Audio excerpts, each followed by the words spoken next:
자, 이게 지금 광복절을 앞두고 이제 완전히 나라가 좀 반쪽나게 생겼습니다, 진수연님. 네. 근데 어떻게 보세요? 제가 방송 들어오기 전에도 말씀을 드렸는데 이게 정말 제가 보기에는 정말 하등 그 의미 없는 네. 쓸데없는 소모전을 벌이고 있는데 지금 우리나라가 이런 이게 소모적인 논쟁에 에너지를 낭비할 만큼 한가한 상황인가 싶어서 정말 그 안타깝고 답답한 심정인데요. 그 지금 김영석 그 관장 이분이 뉴라이트인지 아닌지는 저는 별로 중요하지 않다고 보고요. 최근에 또 그 드러난 것 중에 하나가 인사추천위원회 인사심사 과정에 네. 뭔가 석연치 않은 이 문제 제기가 있어서 그것 때문에 지금 이 고발도 당하고 있는 이런 그 상황이 정말 저는 그 인사권을 갖고 계신 쪽에 좀 그 유감스럽다는 생각이 듭니다. 그 독립기념관장에 임명할 만한 분들은 찾아보면 저는 굉장히 많이 있을 거라고 생각을 해요. 하는데 굳이 이렇게 논란이 되는 인사를 추천하고 이제 지명하고 뭐 이런 과정을 굳이 이런 논란 인사를 왜 만들까 하는 생각이 들고요. 또 오늘 아침에 발표된 이 국방부 장관 및 그 용산의 이 안보 관련한 인사를 한 것도 보면 이게 전형적인 회전문 인사라는 비판을 피하기가 힘들어 보여서 계속 이 정부 한 이제 2년 넘게 오는 과정에 계속 인사 문제로 이런 논란이 만들어지는 거가 엄청난 저는 국력의 낭비가 아닌가 싶습니다.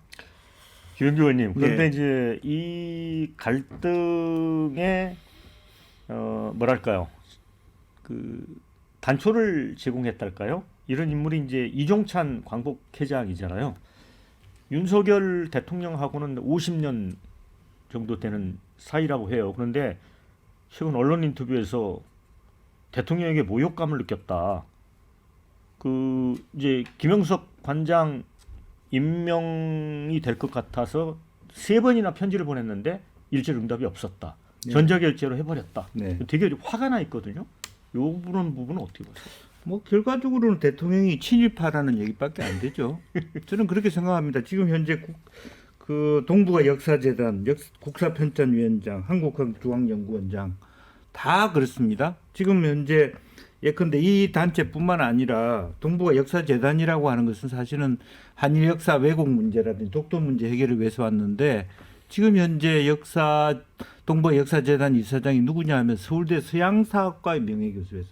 한 번도 서양사, 영국사를 한 사람이 동북아 역사재단 터무니없는 얘기를 한 사람이고 이분이 쓴 책 중에 해방전후사의 재인식, 뉴라이트계입니다. 예. 다 모두 역사적 부분을 다 그렇게 뉴라이트로 하고 있습니다. 그러면 어쨌든 대통령이나 대통령실이 지나치게 어떤 일본 문제에 대해서 알레르기성 반응을 일으킨다고 볼 수밖에 없어요.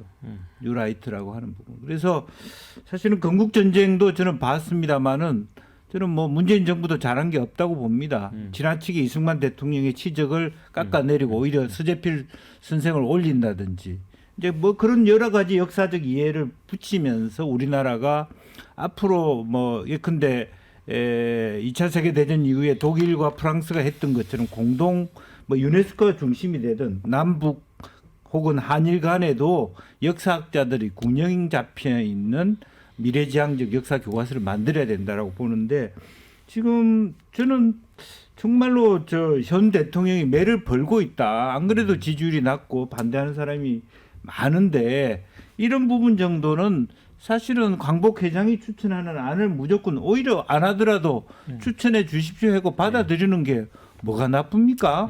근데 굳이 이렇게 논란이 되는 사람을 해야 되느냐. 이런 매를 벌고 있다. 저는 그렇게밖에 이해를 못 하겠습니다. 네. 자, 신은규 대표. 그러니까 그 대통령의 책임이 크다 이런 말씀이거든요. 그런데 사실은 광복 회장도 2명을 추천했다는 거 아닙니까? 원래? 근데 이제 저도 뭐 모든 책임을 다 대통령 탓으로 할 수는 없겠습니다만은 지금 김영석 독립기념관장에 대한 논란이 이 정도까지 왔는데도 대통령이 바로잡지 않는다? 그러면 김영석 관장의 역사 인식에 동의한다라고 볼 수밖에 없거든요. 네. 이건 국민과 싸우는 일이고 오기와 오만과 독선의 국정 운영이다, 인사다라고 볼 수밖에 없는 거고요. 무엇보다도 저는 윤석열 대통령이 지금도 신뢰가 없지만은 앞으로도 신뢰를 더 쌓아갈 노력 자체를 안 한다라는 것이 이건 지도자로서 너무나도 게으르고 너무나도 고의적으로 국정 운영을 파탄으로 이끌고 있다. 전 이 부분이 상당히 좀 비판받아야 될 지점이라 생각을 하는데, 윤석열 대통령 후보 시절에 뉴라이트 사관에 대해서 니은자도 꺼낸 적이 없거든요. 예. 물론 뭐 본인의 생각을 밝힐 기회도 많이 없었습니다만은 이런 뉴라이트의 낌새조차도 내보이지 않고 표가 필요할 당시에는 본인의 발톱을 숨기고 지금 정권 잡고 인사하다 보니까는 완전히 뉴라이트 쪽도 가장 경도된 뉴라이트로 이렇게 인사를 하는 것은 그냥 국민에 대한 완전한 기망이다라고 저는 생각을 하고요.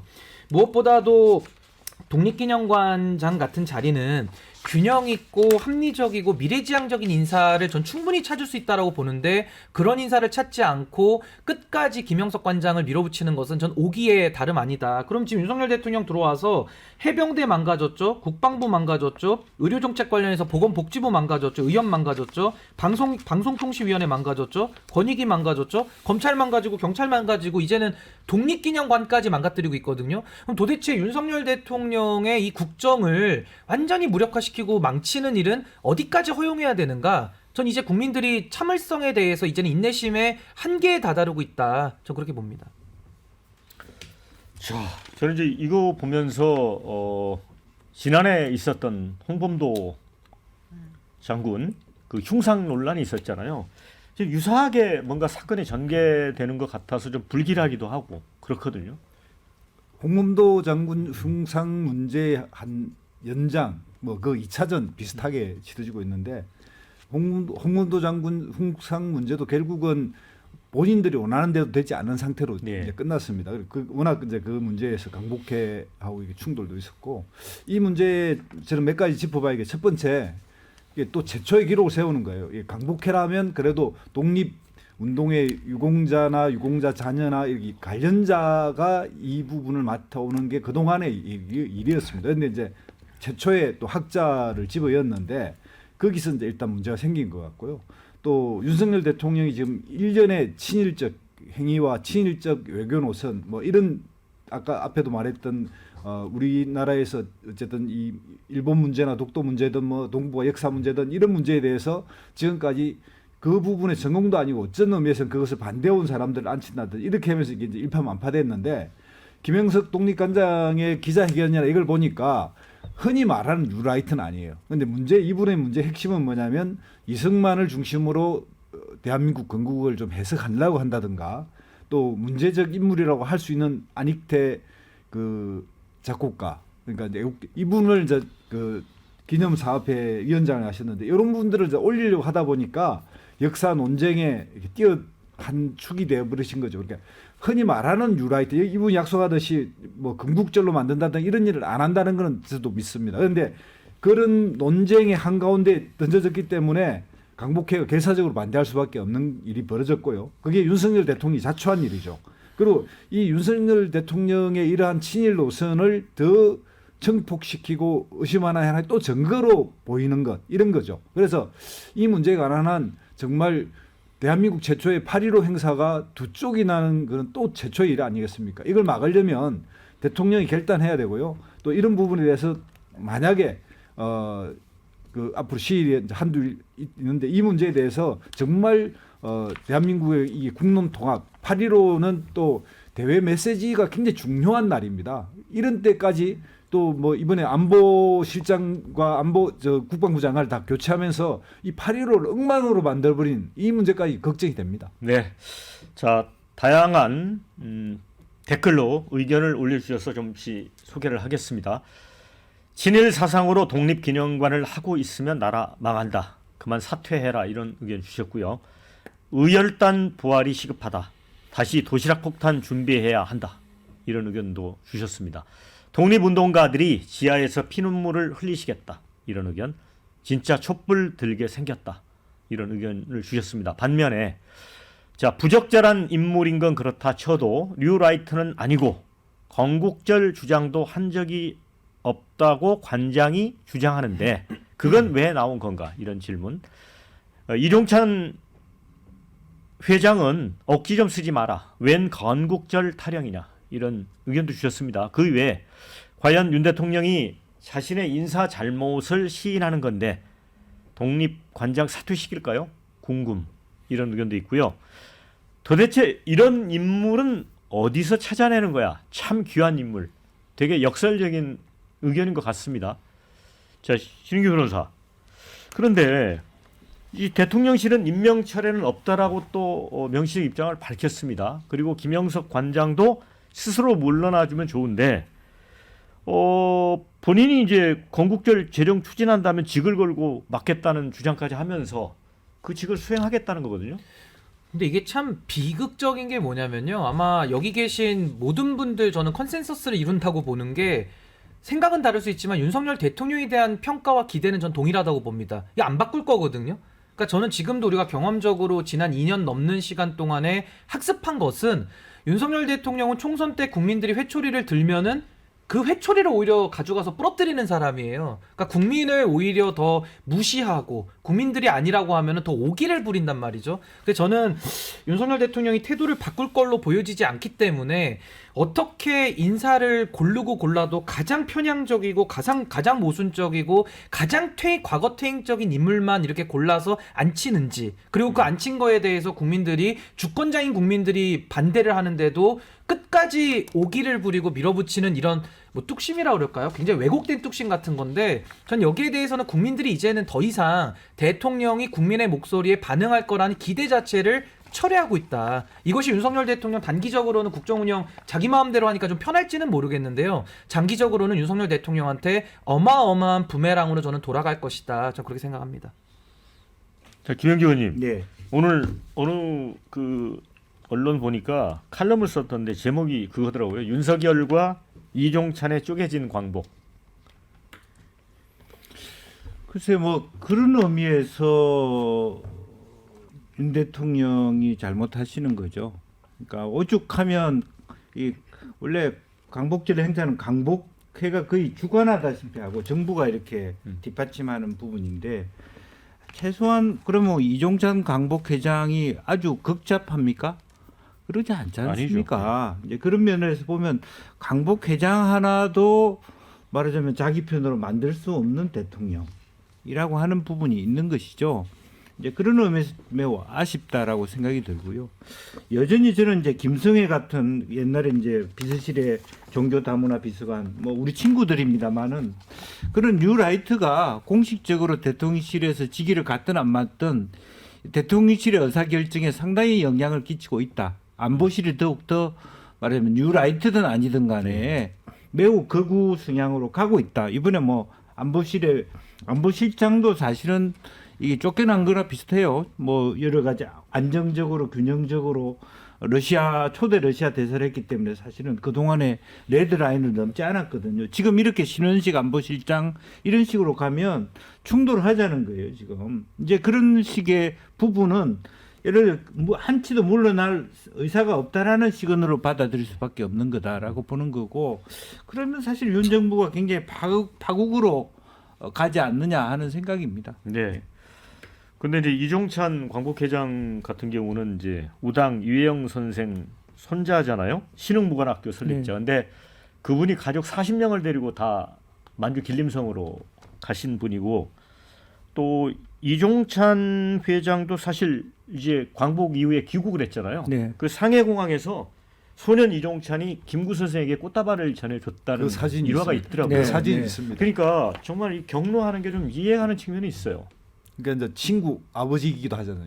예. 윤석열 대통령의 가장 친한 친구의 아버지이기도 하잖아요. 그리고 또 경험도 뭐 국정원장도 하셨고 뭐 장관과 국회의원 다 했고, 그리고 어쨌든 윤석열 대통령을 지지했고요.